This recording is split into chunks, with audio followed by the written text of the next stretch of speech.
Hi, I'm Dalton Ludwig with Texas A&M AgriLife Extension Service. I'm an entomologist and I work on a lot of different things, but mainly what I'd like to talk to you about today is Western corn rootworm and Mexican corn rootworm. These are insects that as larvae are going to feed on corn roots. So typically if you pull up a healthy corn root system, it's going to be nice and white, very bushy, a very healthy, robust plant that's going to support nutrient and water uptake and also keep that plant standing upright to capture sun rays. When we get a plant like this, which has a ton of feeding damage, we're seeing roots pruned back to within 1.75 inches. So when we have the roots pruned this far back, they're going to have difficulty obtaining the nutrients that we need from the soil and also water. So if you're in a drought-stressed environment, this is going to exacerbate the issues you typically see with that plant and underwater stress. In addition to that, when we have high wind events, and we're in a windy area right now, and we have a lot of moisture coming through, maybe through thunderstorms or irrigation, these plants under high wind are not going to have that structure to hold them upright. And as that wind starts to push them, they're going to get knocked over and have difficulty growing upright. That's going to cause some issues at harvest as well. For each of these nodes or rings of roots that we have under the soil surface, they contribute about 15% of the yield. And so we go from a 0 to 3 scale when we assess larval root feeding damage. That damage, if it's a 0, means it's very clean, there's no root pruning or very minimal. As it starts getting closer and closer to the nodes, we're going to experience more severe yield loss as well. So when we assess larval root feeding damage, we want to dig up that plant, knock as much soil off of the plant, and start to look at these nodal roots, or the roots that grow in rings. And these nodes, we count 0 to 3, 0 to 3. And that 0 to 3 scale helps us determine the impact of the root feeding damage.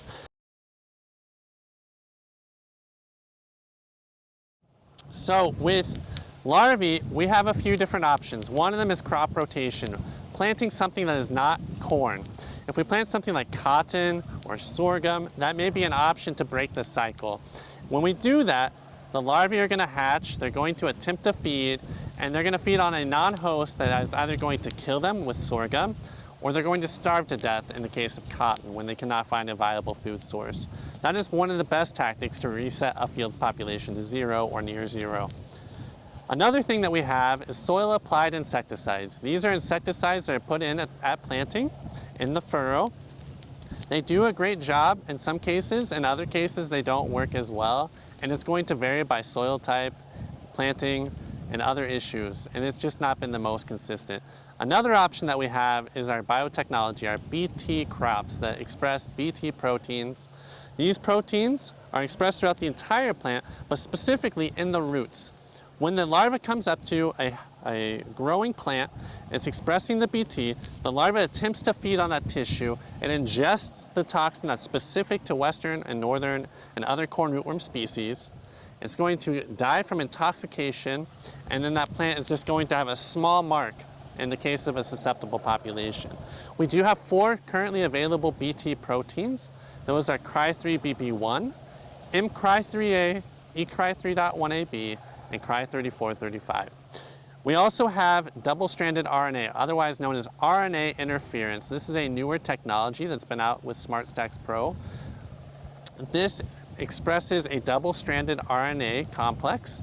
The double-stranded RNA is a gene sequence similar to what we find in the western corn rootworm genome. When the insect ingests it, the insect is going to have an immune response essentially that will cause the insect to stop expressing that protein that's homologous or similar to the gene that we're targeting. And if we target the right gene, that's going to cause insect death. It's a slower acting case. We need to stop that protein from being synthesized by the insect. It's not as rapid as our BT, but we use it in combination with the BT to give us more control than just a single BT all by itself. This is a non-BT, and so when you have a non-BT and you have a heavy rootworm population, you should expect damage like this. If it's first year corn, typically you're going to be safe with a non-BT where you have not had issues in the past. If you're going to plant corn after corn, you need to employ one of the other management tactics. Crop rotation will be our number one. And then another thing would be to plant a BT that expresses 2 or more BT proteins, or a BT protein with a double-stranded RNA, or a soil-applied insecticide.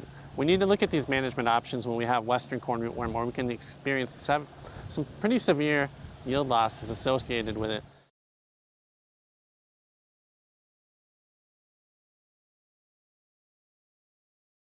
So with the larvae already out of the picture, typically we're managing the adults at this stage in the year. So now we're in mid-July. This plant has already tasseled. We have silks out. Typically it's around the time we start to see adults or beetles emerging from that field. And so when we want to assess damage potential for the following year and mitigate that, we need to assess how many adults are we finding on that plant. And so we'll look at the entire plant, but typically we're wanting to focus on the silks here, on these ears, and these are normally green at the time the adults are emerging. They're going to come and feed on the pollen as well as the silk tissue. Under higher populations, that's going to reduce the overall ability of the plant to set seed. So if that's an issue, you need to manage that. Typically though, we're wanting to see around 1 adult or less in a continuous cornfield. So corn that's been grown 2 or 3 years in a row or even longer. Now as we get a higher plant population beyond 20,000, that number is going to drop down over time. And so as we get up to closer to 30,000, it may be closer to a half beetle per plant. This is one of the visual scouting methods. There are other scouting methods that are available. You can buy sticky traps, and these traps, you use 2 beetles per trap per day as your marker. Iowa State has developed a trapping system and layout that works really well for monitoring these insects. So when we go out to scout and we reach our threshold, we want to take action before these insects lay eggs, but also after most of the adults have emerged. If we come out too early, right as the first adults start emerging in that field, and we spray, we miss most of them, and then we have an issue where they're escaping control tactics. If we come out too late, they're laying eggs in the soil, and that's going to contribute to next year's problem.